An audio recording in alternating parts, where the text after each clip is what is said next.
This government meeting is brought to you by Eastworks and our local cable subscribers.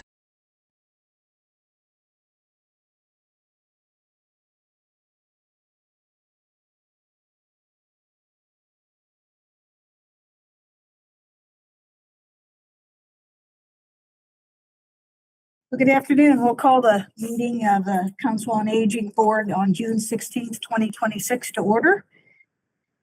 And we'll do a roll call vote. Tom Brown. Here. Patrick. Here. Leslie. Here. Catherine. Here. Crystal. Called in. Marie. Here. Deborah. Here. Pat. Here. And Kathy Ann. All righty. And I don't think there's anyone here for public speak. We'll take an acceptance of the minutes. If anyone, hopefully you've had a chance to read them out. If there's any corrections, changes, additions, hearing none, I'll entertain a motion. I'll make a motion to accept the minutes. Patrick, second. Marie, seconds. All in favor, please raise your hand. Aye. All in favor. Very good. The minutes are accepted. Okay, we'll move to old business. The Finance Committee met, what was it, last Thursday, Wednesday? Last week, to look at the budget to forward it to the council. And I sat in on the last part of it, and I think Cindy was there as well. And we'll open it up for discussion. Cindy, you want to tell us where we are here? Would it help people to see on the screen what the budget is going to be if city council accepts it? Okay, so let me just go there.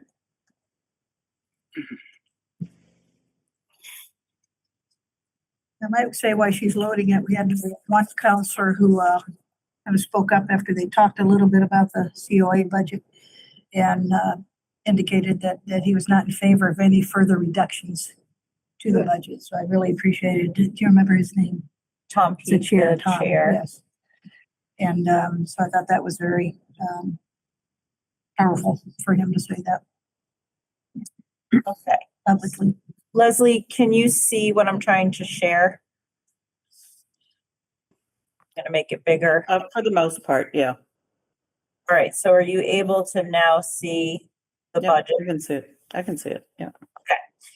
All right, just to note that the mission statement on our budget page is not our new mission statement, sadly. So I asked Evan to refer to it. It's on the website and get it in there because we've been trying to get in there for a couple of years after working so hard on it.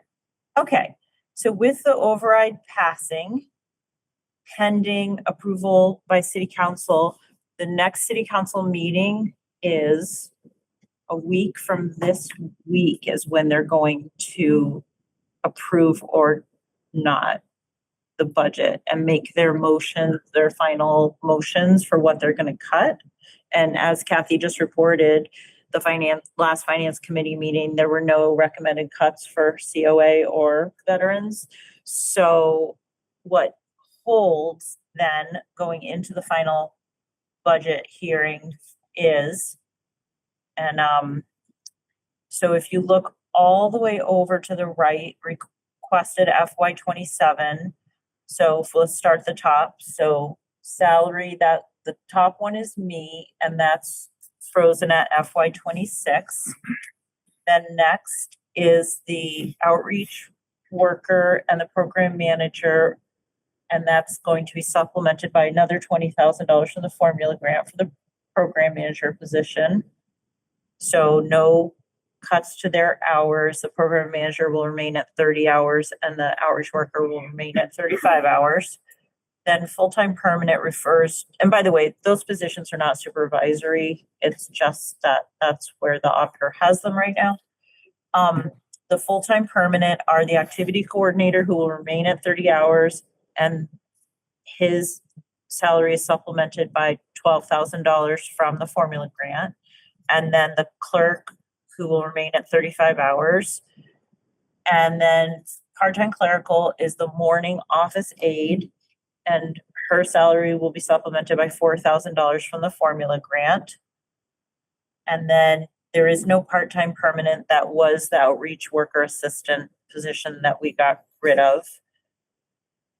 The part-time van drivers are still, they're just like the office aide and the director position, they're all frozen at FY '26.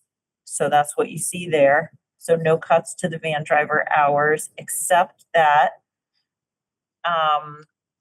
we're supplementing, there's like another 1,600 and change coming from the formula grant for the van drivers, because we know that FY '26 number of hours, 40 hours per pay period, 40 hours per week total for all 4 drivers was really tight, and we did really well not going over on average. But if something happens to tip us over, we just need a cushion there. But we need to see the final to see how they calculate that. So yeah. Question. Would the van drivers, does that amount also include events, like if they should go to Amherst Fine Arts at night? Yes, well, yes, exactly. And that's, so with trips, we've been able to do on average that $80 a pay period, 40 hours a week. But, there's things that could push us over, like say there's a whole bunch of city meetings we're transporting people to, say there's more demand, like we were projecting more demand in the afternoon because we were scheduling programming in the afternoons, for example, for people with dementia and their care partners and those kinds of things. And we really thought people were going to need our transportation more. But it's interesting, the higher the proportion of people with dementia, the higher the proportion, the number of drivers, because they're coming with somebody, you know? Oh, And- yeah. Yeah, a lot of the afternoon stuff, people are driving. Now, is that because people are self-selecting out because they thought we had no afternoon transportation? Because for so long, we had the vans back at the ranch by a certain time. So we'll play with that and market that. And, you know, it takes years of marketing a change in what we're doing. Okay. So then the subtotal on expenses is just over $290,000. In FY '26, it was $282,650. The difference is because the union employees are not frozen at FY '26. And then you can see the change below the personnel line.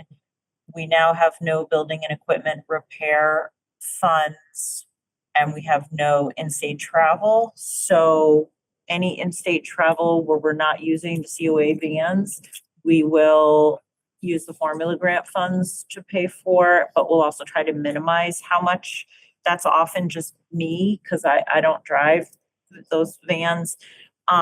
So it shouldn't be too bad. And then building and equipment repair is often like we suddenly need an electrician for something and it wasn't in DPW's budget. So that's gone, but we can figure out, we can make do. So that is the city side of the budget. Any questions about the city side of the budget that's being presented next week? Yes, Yes. So this is, I said yes, but Pat's mouth was open. yeah.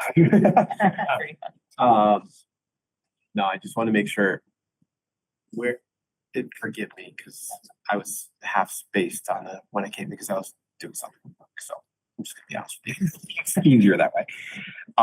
This is what's being proposed now. This is the one that was done with the understanding that if the override Right. passed, correct? If the override This- passed.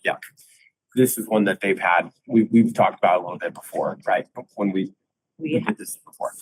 And this doesn't include or is not relevant to the being closed on Friday. Right, so let's talk about that in a minute. Okay. Programmatically, yeah. let's talk about the programmatic impact. Okay. But just so you understand the numbers, the FTEs, the the people who work for the senior center, that's the bulk of our funding is staffing. Yeah. So any other questions just about the numbers? So, this is the budget that the mayor is proposing to the city council. Yes. So we don't know yet. We will in a minute maybe how this compares to what you requested? Or is this what you What I requested? requested is a moot point at this point, but it was basically this plus, another $1,300 below the line for expenses, plus to not have the pay plan employees, the non-union employees frozen at FY26 would have been the difference So then there. if our overall budget of 290,000 is being cut by $1,300 and the 290 is primarily staffing, Mhm. to Pat's question, it shouldn't affect closing on Friday. Well, right, but let's get to that in a minute. Okay. Anything else about just understanding the numbers and the positions or? And, Okay. and so when I look at the top line, Mhm. did you say that salaries were being frozen? So pay plan Increases. employees, the office aide, the van drivers and the director are frozen at FY25. And union employees, there's 4 of them, are not frozen. Those are according to their contract. FY 2025 or 2026? 26, sorry. And yours is frozen, I assume. Right, So, okay. And that's okay for a limited period of time. We have to be careful as a city that we don't have employees that are falling below market over time. If we don't give salary increases for the next 5 years, you're gonna be potentially well below other directors in the area. And then my last point, I think, is correct. So what the mayor is submitting here, the city council cannot cut. All they can do is approve or not approve. they can cut They it. can only cut. They can only cut. But they would have made motions at the last finance committee meeting if those 3 city councilors were going to want to cut it. So we can get to the next agenda item about advocacy in a few minutes about what else can you do to help this. Yeah. Okay, so moving on. So the programmatic impact of yes, the override or no override. So no override was reducing staff by some amount that was as yet undetermined because the negotiations hadn't happened, but the proposal was that the 4 union employees would each lose 2 hours a week. And we would close on Fridays, and as a result of closing on Fridays, we would reduce the van drivers by some amount of hours, and everything would get crammed into Monday through Thursday.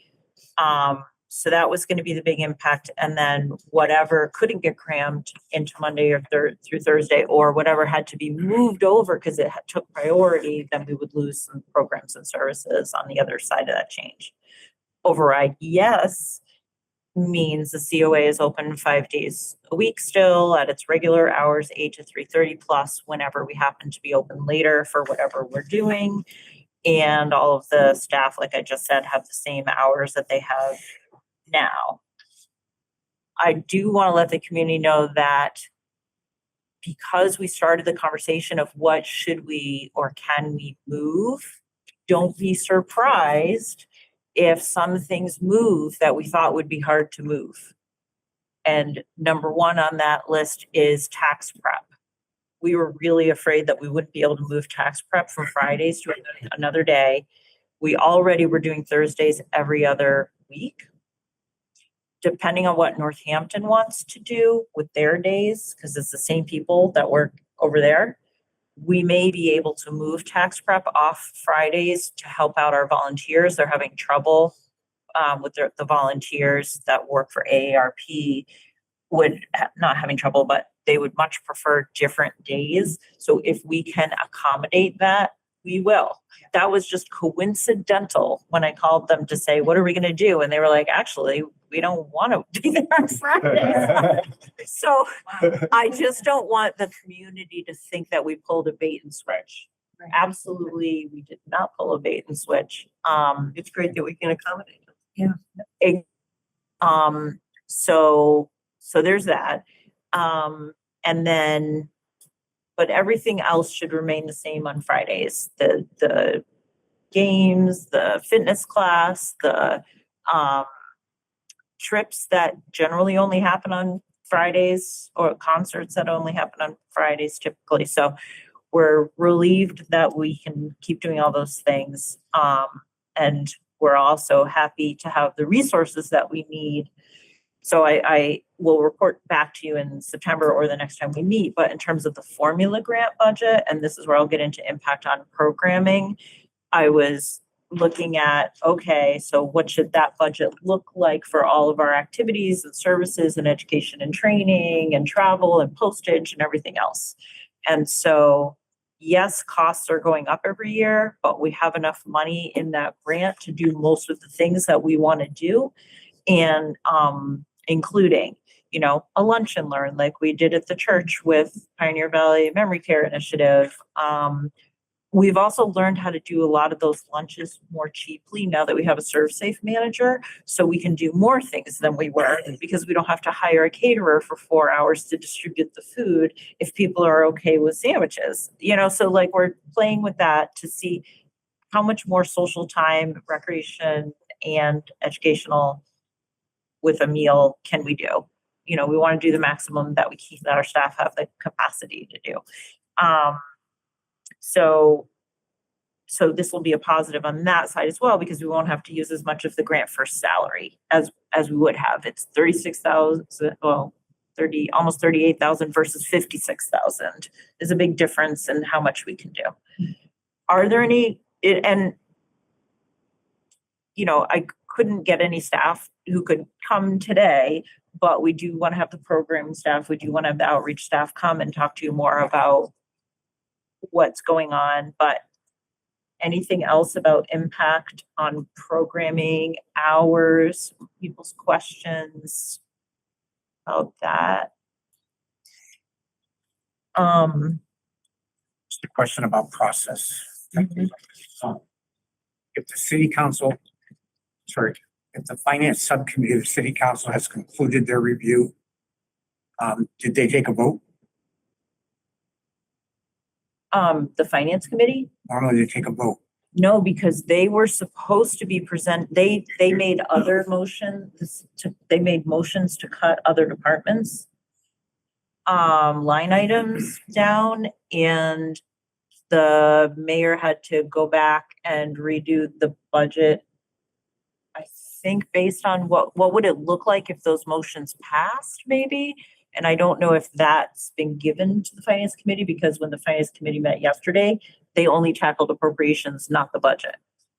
So I don't know if there has to be another finance committee meeting before. So eventually, the finance subcommittee will take a vote to yay or nay to the full city council. And if ours goes through untouched, then it's already got the support of potentially 3 city councilors. Okay. So if we move to advocacy, and then we can come back to program and services updates, you know, when Kathy gets there. So board advocacy. So then potentially, so all of the department heads will be invited to that city council meeting on Wednesday when they're going to have the budget hearing and the vote. But also board members can attend and speak at whatever agenda items are appropriate to speak about the budget if they want or not. When's that meeting? That's Wednesday, a week from this Wednesday. So other kinds of advocacy around the budget, I would leave up to you to, you know, think about. Kathy, do you know if the letter that you sent on behalf of the board went any further than the mayor? I do not know, and I have not heard back anything from the mayor, but That I was did one of my want to, questions. thanks for bringing that up, because That I was one of my wanted questions. to, you know, thank Deborah for tweaking that letter, not tweaking, she did more tweaking. It came out very nicely done, I think.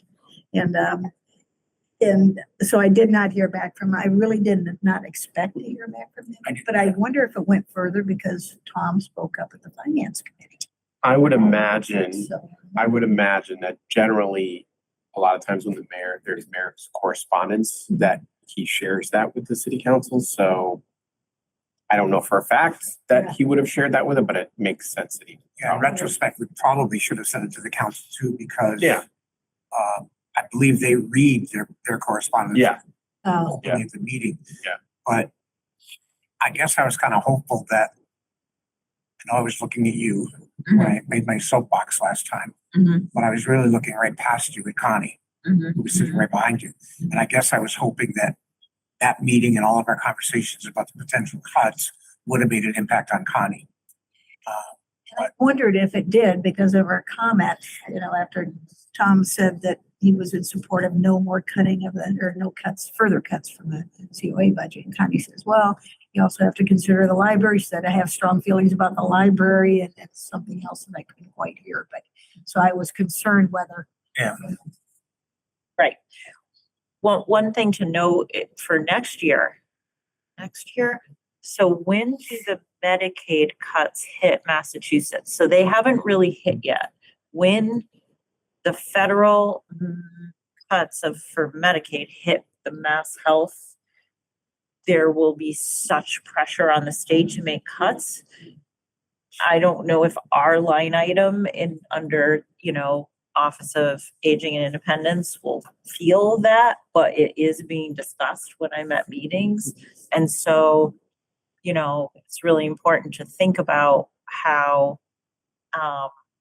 how critical the city funding is for the Council on Aging. You take for granted that we're going to get this $76,000 plus from the state, plus additional possible competitive grant money from that line item, or services incentive grants. So, and then earmarks from legislators that we can request. Those are part of the same Council on Aging line item. It's just something to think about. So, okay. Any other questions about board advocacy around the FY27 budget? I think just if we see people from the city council, across them, I don't know how. I'm all set. Tom Peak's my counselor, so I'm all set. You're what? Tom Peak is my counselor, so I'm all Okay, set. yeah, you've done a nice job with them. Yeah, Thank you. right. So, but, and if I run into Connie, I wouldn't mind getting a feel for him. Yeah. Or if we, I'm curious how this gets to city council already next Wednesday, if the finance subcommittee hasn't completed their work and taken a vote. It's interesting how it gets there already by Wednesday. maybe, I wonder if. Maybe they have another meeting coming up. It's only, what's today, Wednesday? Tuesday. Tuesday. They have until Thursday to submit their agenda for Monday. Yeah, I don't know. I can tell you that I had reached out to Connie after the meeting. The I finance committee. correspond. No, after when she sat in here on the meeting, and I Oh, just okay. told her I appreciated her being here. And Right. she, expressed that she really understood and appreciated the challenges that we're facing, and that there are a lot of things that the Council on Aging does that people don't particularly know about. So, I think she understood And she was at our budget meeting at the CRD. Yeah. And she attended that as well, so. Just another point of information. There's not just mayoral correspondence or department correspondence to city council. There is board and committee correspondence agenda items. So you ahead of time can go to the clerk and request that they have the board come and give just a report or a request, or so you can take a vote here or come to an agreement here about what you want to say to city council and get it on the agenda and read it there is another, thing. I'm not saying for next week necessarily, No, but just in to general. keep them educated, Yeah. which that is an advocacy step the director can take, is being part of their department correspondence line item at times. Just trying to see if there's another finance committee, but I'll look at that later. Any other thoughts on advocacy? The director's report, the programming services update. Okay, so just wanted to give you some highlights of what's been happening lately. I don't have anything formal to show yet, but I will soon. So the Mass General Brigham Council on Aging research study called My Healthy Brain, which is using research-based best practice pillars of brain health work that people can do themselves and learn in a group setting. That's what we're doing, is figuring out, can we offer it in a senior center using hybrid technology? And it's almost finished. June 23rd is the last meeting, but also statewide, the 3 sites it was being done at, Easthampton being the only one in Western Mass, is just about wrapped up. In fact, they've written a research paper, a draft, and the Council on Aging directors who are part of the study are co-authors. So I'm a co-author and I'm reading the draft. And then this will be presented at the Mass Councils on Aging if the organizers pick this as one of the workshop topics, and we will present. And then we have to figure out next steps, because this is a research study where you had psychologists, clinicians guiding people in learning this. Now what? So now what for the people who did it is that they have the option to just exchange phone numbers and go on walks together and check in with each other. And we have certain open things at the senior center that they could come to and talk, like the Tuesday brown bag lunch with Ashley. We invited people to come to that, because then it's not an exclusive club that you had to do the study to come to an activity at the senior center. You can just choose an open-ended format. And then what happens with offering My Healthy Brain? That is under discussion. Will there be funding for Mass General Brigham to do it with funded psychologists, clinicians that can lead it? Will lay people be trained, either staff at the senior center or volunteers to have, or like a peer group? We don't know yet. How will it be rolled out statewide to senior centers? But it seems to really help people at least set intentions for better sleep, better nutrition, better mindfulness, and all pieces of the brain health. Then secondly, we had paid for this creative communication program where we hired 2 speech pathologists who wanted to offer group setting for people with dementia and their care partners to learn communication skills through activities like kind of Montessori style. And so that concluded. We didn't have as much enrollment as we originally thought, but we definitely had decent enrollment at a lot of the 8 sessions. We had an evaluation meeting, and once I have something a little bit more formal, I'll share some of the conclusions with you. The next steps for that is that the library applied for Mass Cultural Council funding to continue it in partnership with us. If they don't get that, and if we have room in our budget, we could think about funding it again. Again, it's another one of these things where I think you would have to offer it over and over and over to start building up like it as a trusted program in the community for people to come to. We definitely got people at that who'd never come to anything else at the senior center, and actually a fair number of people from out of town, which shows that it's a need in multiple communities. So maybe at some point it could be a partnership with Northampton, or because it's a little bit different than the memory cafe that PVMCI is doing. But we could talk about that in depth maybe at another meeting here. We can invite people who are offering dementia friendly or dementia treatment or education programs of different kinds to come, and we could kind of talk about it, because we need help prioritizing. What should we do? What should we spend money on? If we're going to do something, it seems like it has to be in the library annex. The library annex room isn't perfect though, because it's cavernous, and for small groups, it's a little overwhelming. But our space isn't, as you know, great for people with dementia because of the hazards and the lack of accessibility in the bathrooms and all of that. So it's just, we know it's a huge need. More and more people are experiencing dementia. More and more people are dealing with being a care partner. But at least we did this program, is how we feel about it. And it was really good. And the providers are really good. They're applying for funds to offer it in Westhampton. So we'll also see how it goes there. other things to report on. So outreach. So, and we can go into the numbers when we do our FY26 annual report.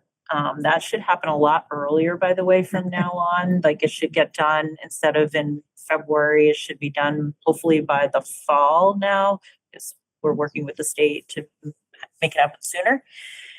What I am noticing is that we have more people than ever using outreach services. Interestingly, there are fewer appointments. So I checked with Ashley to see, is that just because she's not recording every single meeting, every single phone call, every single walk-in, here's my papers, can you copy them, the way the other folks were encouraged to do? She said, actually, no, I'm really documenting everything. It's that the difference is that she's more organized and effective with people, so they don't have to come back 10 times, now with this piece of paper, now with that piece of paper. Also, the portals that she's accessing to help people with their Medicare, their Mass Health, their fuel assistance, whatever, make the process have fewer touches, to get it done. And some people are able to like come in for help with their fuel assistance, and then they go online themselves to do the recertification, so they might not need us. So it's just interesting. I had previously said to you, the appointments are more complex because everything's more complex with health insurance, which is the primary driver of the appointments now at this point.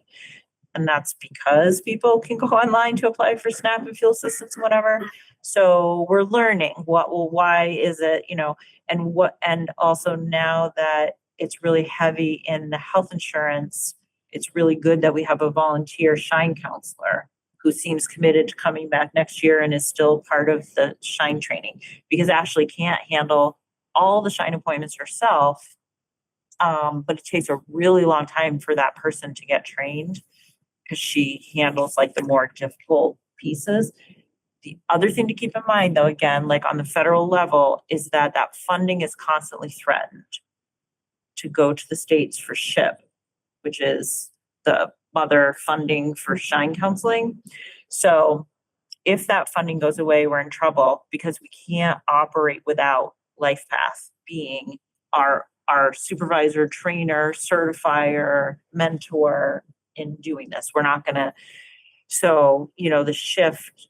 So also another time we should talk about what is the difference between Shine counseling and brokers.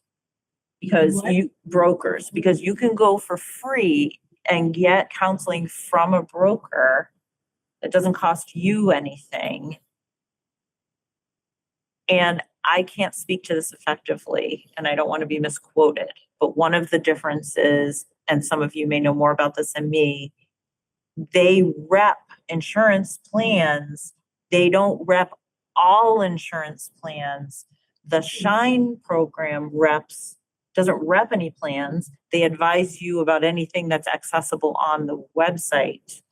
And so it's completely non-proprietary. So there is some talk out there that would, around the override that was saying, well, people can just replace the Shine counseling that they would lose by us losing, appointment times by being closed on Friday with going to a broker. We really do want to get into and explain that. And we can even give that, those folks a chance to come in and explain what they do, either at the senior center or here as part of a panel, but people need to, so we need to get hold of that at some point and really explain that, especially if the funding is threatened for Shine. I just want to say this, brokers are biased. Yeah. You think, and, United Healthcare, to mention one particular insurance company, notorious company really in terms of what they offer. Deborah? Cooley Dickinson has Shine counseling. You know that? Okay. So I'm glad you mentioned that because there was a lot of that pushed on social media during the override conversations about and I'm not gonna speak to any individuals because I don't even remember their names, but individuals are coming back saying, don't worry if you lose shine, I can do that for you at no cost or something of that effect. So, there was more of that than you think on social media about how it was no big deal if we were closed on Fridays and we lost the Shine program. They would be able to take care of that for us, for the city, for residents. But it would be good to get an understanding, if not for the board, even whoever wants to hear it, what's the difference? Probably sooner than later. Exactly. Marie? I was, there are certain enrollment times when Ashley is particularly busy and the other, I'm sure that volunteer Shine counseling. So I was wondering if the newsletter a month before those enrollment times, that we could almost take out an internal ad within the newsletter to make an announcement ahead of time, a month ahead of time, or to hold forums ahead of time. Yeah. This type of thing. I've run into so many people when I'm driving them that they don't even know that there are Shine counselors at the center. Yeah. So one of the things that we do every year is that LifePath comes and does a Medicare 101 and explains the Shine program. Unfortunately, they said they can't do it in the fall because they're too busy and they want to do it in the spring. And it really wasn't going to work for us to have it in the spring, but also then she wasn't available. So I think one year, maybe during the pandemic, Ashley did it. So we will figure that out. But also in the August news, we think about this.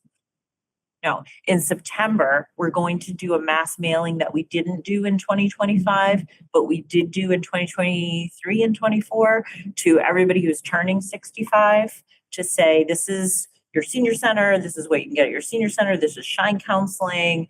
And the last time we did that, when Ashley did do a Medicare 101, she got 6 people who were completely new to the senior center as a result of a mailing to hundreds of people, but that's something, and also maybe some people went online and did it themselves because we sent the mailing. So we'll do that again now that, because postage was going to be zeroed out if the override failed. So, and postage is more and more expensive. So yes, we do put an announcement in the newsletter. We will do a mailing and we will have some kind of Medicare and Shine 101. Good idea. And really, we do tell people about Cooley in terms of health insurance navigation.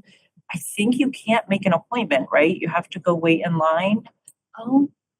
That would be good to find out if that's still true. With what? With Cooley, Oh. with the navigators. And where's it held at with Cooley? The Business hospital. office, wherever that is. I just didn't know if it was only at the hospital or if they did anything remotely I think it's just at the hospital. at the hospital. Yeah. So I don't want to take up too much time. But do you have any particular requests about our programming and services? So in terms of in the fall, getting a report on anything in particular, you can let me know.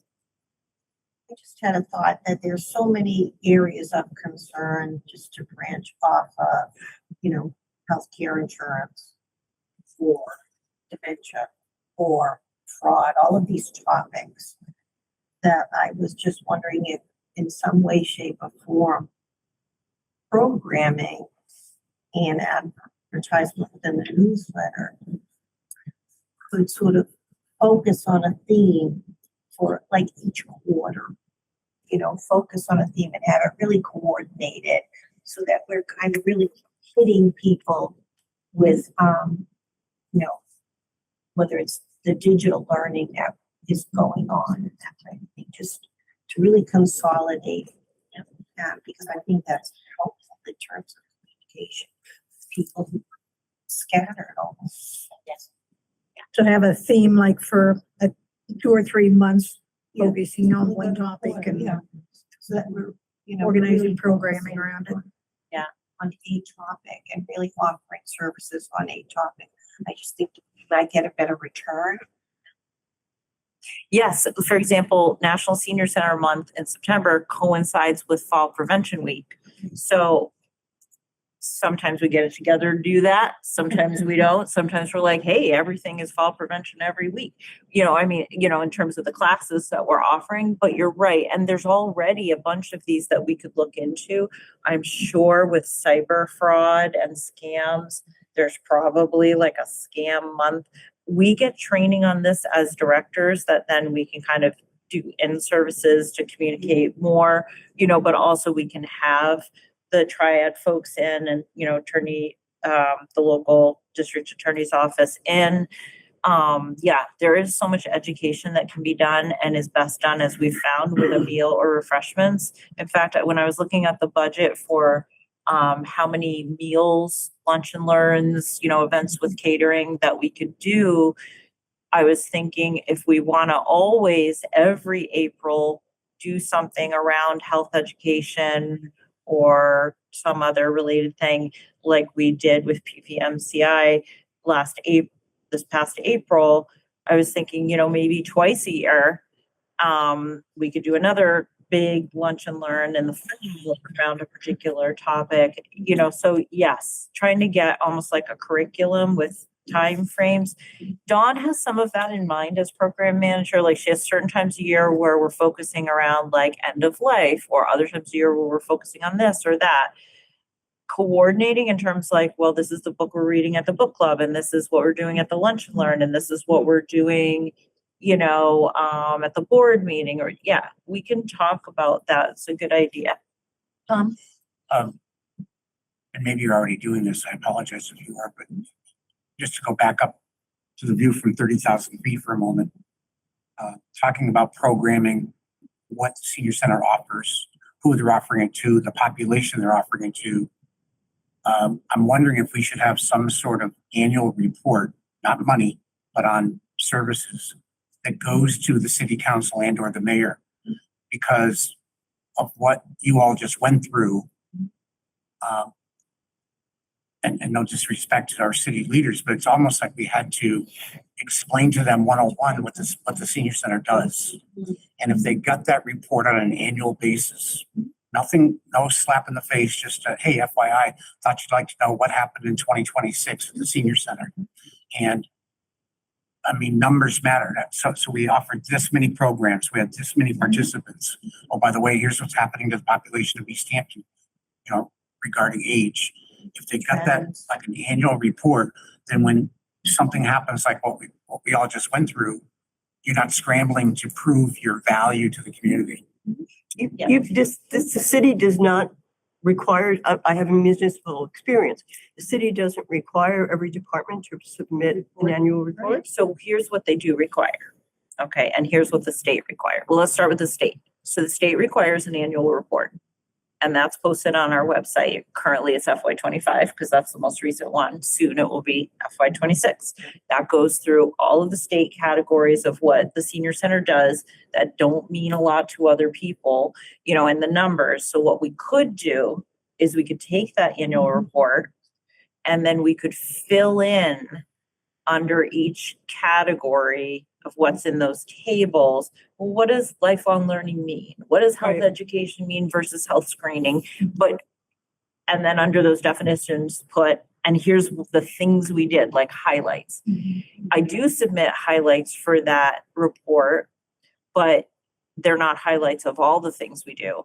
Then the state puts together all those reports into a massive, this is the state report on councils on aging, which is available online. The FY25 one is done recently, and that's in there.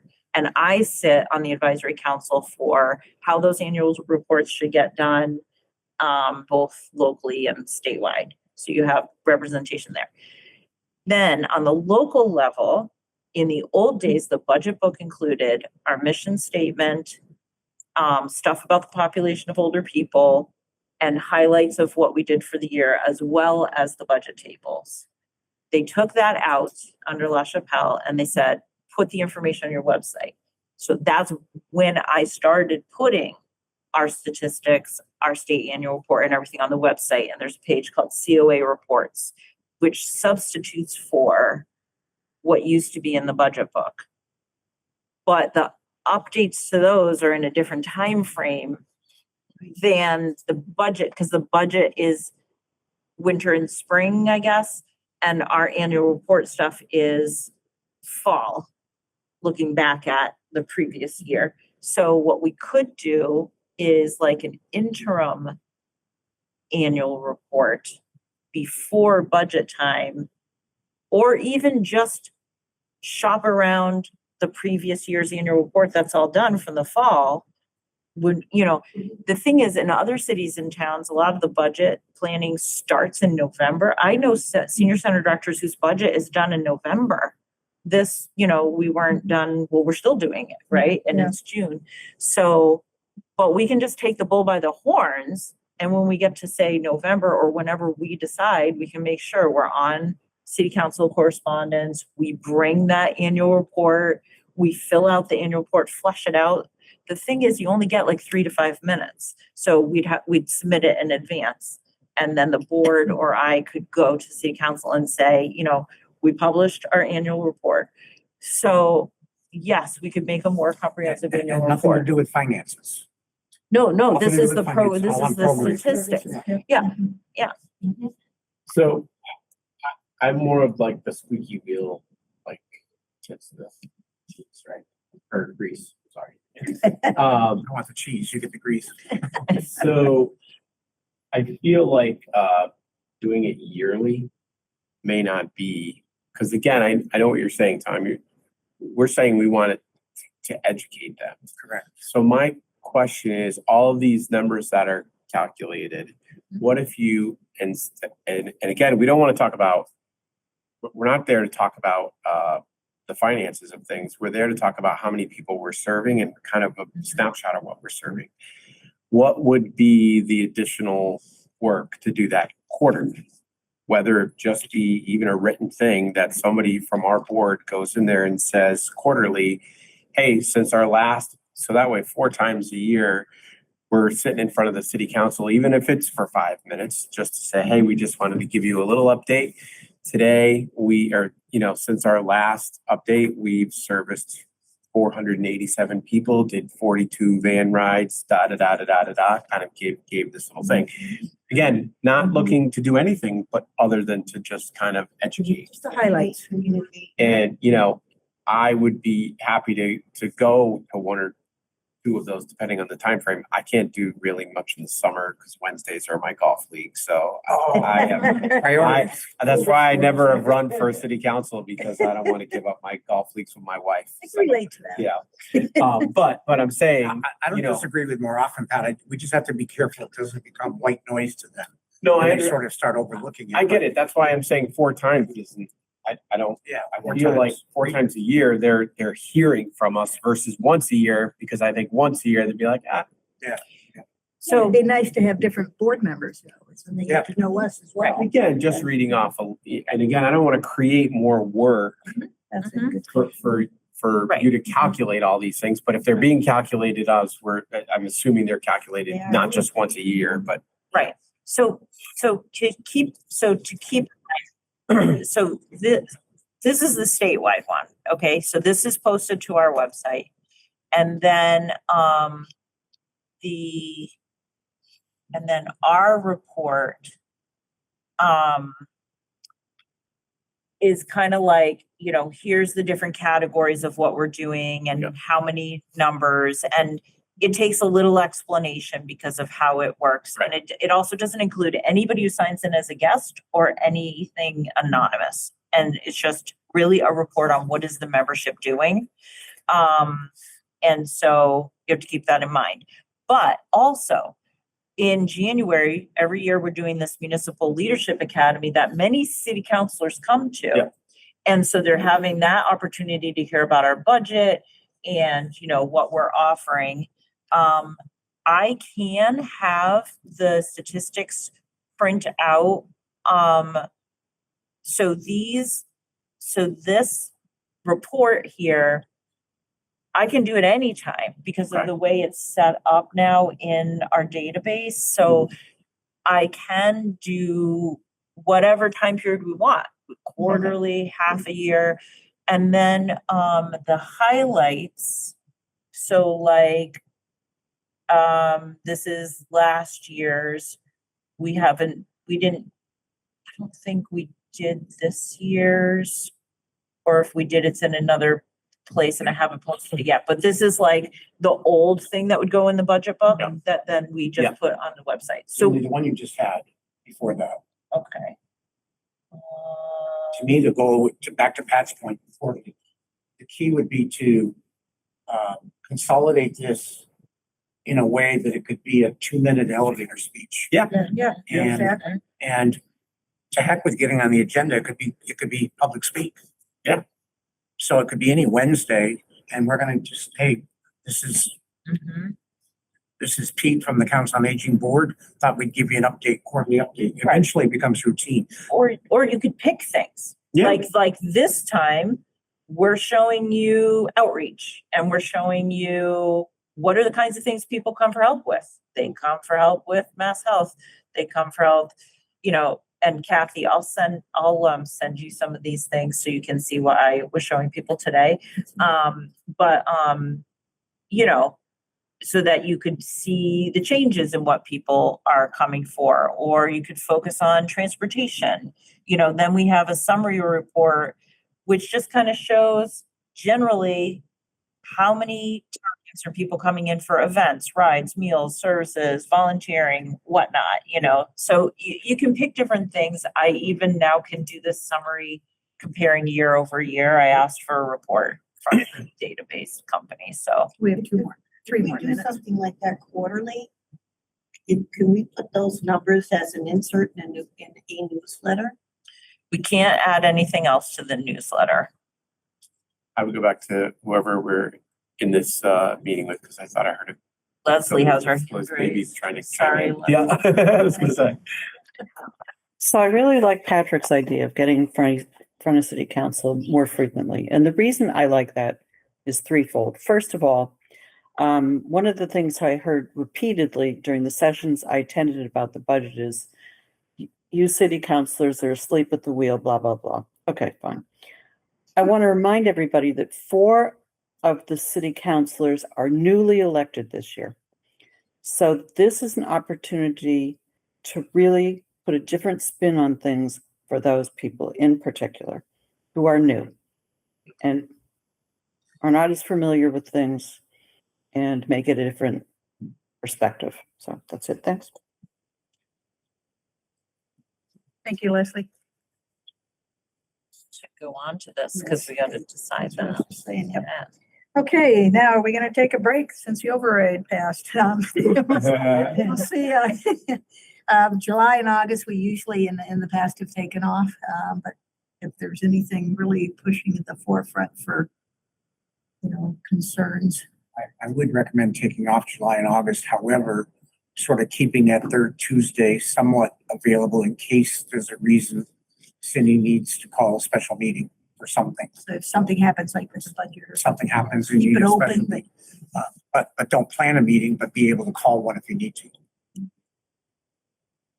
I would just ask if we're not going to meet at all in the summer, if somebody might make a motion to meet with the director before the September meeting, not just to set the agenda, but to get ahead of this thing of more communications with city council and maybe the mayor, because it might be nice to have a little kitchen cabinet talking about what kind of reports, what information do you want in the reports, and put something together so that at the next meeting, I could maybe bring you a draft of what could make a good, I don't know.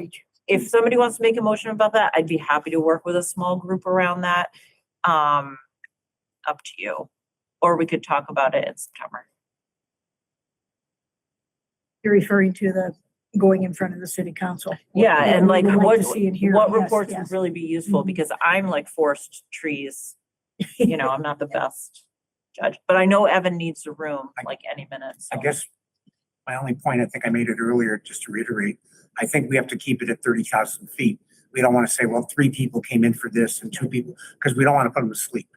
And I think if we have that 2-minute presentation that gives a great overview with some numbers that might pop and wow them. Wow, I didn't realize 2,000 people were coming in for this. even though it's quarterly, they can extrapolate and figure out what it is. Keeping it at 30,000 feet a bit. It could include a big event that we have coming up too. Right. To let them know Yep. about. And I think reminding them about the percentage of the population that's 55%. Exactly. Yeah. Because that's their audience. Especially if our numbers are increasing in service and so forth, those are key. Another really helpful number to keep in mind is that it's 3,865 and up, and most of the people come to us are 65 and up, but we're actually started serving quite a few people, 65 and up, when you look at the proportion that way. Very few people touch the place under 65. Real quick, if you're going to adjourn, just throw this out. I happen, 2 years ago now, we visited a bunch of senior centers in the area, and I happened last week to be driving by, don't know how I got there, the Long Meadow Senior Center, which, pickleball courts and all that. But it hadn't caught my eye before, Cindy. I don't know if this is a change or not. The giant sign out front says Long Meadow Adult Center. That's what it's always been. It just caught me in that I consider myself an adult most times. I don't always consider myself a senior. So, should we think about somewhere down the road that we are Easthampton Adult Center? Well, we're Easthampton Council on Aging and Enrichment Center. We changed the name, what was it, like 10 years ago or something? Yep. Anyway, Maybe we should change it under your leadership. I need to go. One last comment I saw, I was looking up the city council meeting. I have a meeting tomorrow, the 17th, Right, but not on the budget. not on the budget. Okay, because I didn't see next week. Leslie, It is on their budget for tomorrow. Carl? The budget is tomorrow, yeah. What I heard is that Leslie, before you got online, Evan just told me that it's next Wednesday that the budget hearing will be. They changed it, Okay. but maybe there's some aspect of it they're doing tomorrow, but like the decision making is next Wednesday. Not online yet, but okay. I will entertain a motion to adjourn. I'll make a motion to adjourn. Patrick, Second. Tom, second. All in favor? Aye. This government meeting is brought to you by Eastworks and our local cable subscribers.